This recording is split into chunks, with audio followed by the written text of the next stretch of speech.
ಬೆಳೆಸಿದೆವು 30 ton ತೆಗೆದು ನೋಡ್ರಿ ಯಾಕೆ ಸರ್. ಮತ್ತು ನೀವು ಏನಿದು ಬಡ್ಲಿದ್ರೆ ಹೇಳೋದಿಲ್ಲ, 10 kg ಕಡಿಮೆ ಐತೆ ಸರ್. ಅದು ಎಕ್ಕರ್ 20 kg ಬೇಕು ಸರ್. ಬಂದು ಸರ್ 20 kg ಆದ್ರೆ ಅದು ಅವರೇಜ್ ಬರ್ತದೆ, ಬರಂಗಿಲ್ಲ ಸರ್. ಸರ್ ನಮ್ಮಲ್ಲಿ ಬಂದು ನೋಡ್ಯಾರ ಯಾಕಂದ್ರೆ ಬಂದಿಲ್ಲ ಸರ್.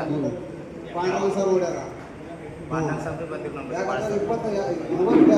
ಟನ್ ತೆಗ್ದಿದ್ದೀವಿ ನಾವು, ಇಲ್ಲ ಅಂತಂದ್ರೆ. ಯಾಕಂದ್ರೆ ಬೆಳೆ ಚಲೋ ಅದ ಸರ್. ಅದು ಒಂದೇ ಸೈಜ್ ಬರ್ತದೆ. 6 kg 7 kg ತೆಗೆದಿದ್ದೀವಿ. ನೀವು 30 ಟನ್ ತೆಗೆದ್ರಿ ಒಂದು ಎಕರೆಗೆ. ಈ 30 ಟನ್ನಾಗ ಫಸ್ಟ್ ಕಟಾವ್ ಎಷ್ಟು ಬಂತು? ಎಷ್ಟು ಬಂತು? ಸೆಕೆಂಡ್ ಕಟಾವ್ ಎಷ್ಟು? 25 ಫಸ್ಟ್ ಕಟಾವ್, ಸೆಕೆಂಡ್ ಕಟಾವ್ ಫಸ್ಟ್ ಕಟಾವಿಗೆ ಏನು ರೇಟು, ಎರಡನೇ ಕಟಾವಿಗೆ ಏನು ರೇಟ್?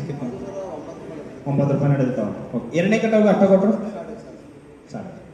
ಓಕೆ, ಆಮೇಲೆ ನಿಮ್ಗೆ ಎಷ್ಟು ಸತಿ ಸ್ಪ್ರೇ ಮಾಡಿದಾರೆ ರೋಗ ಮತ್ತು ಕೀಟಕ್ಕೆ? ರೋಗ ಏನು ಸರ್, ಅದು ಬಾಯಾಗ ಯೂಸ್ ಮಾಡಿದಿರ್ತೀವಿ ನಾವು. ಬಾಯಾರ್ದು ಯೂಸ್ ಮಾಡಿ ಮತ್ತು ಅದಕ್ಕೆ ಅವಾಗ ಇದ್ದಿದ್ದು ಈಗ ಹೊಂಟಿರ್ತೀವಿ.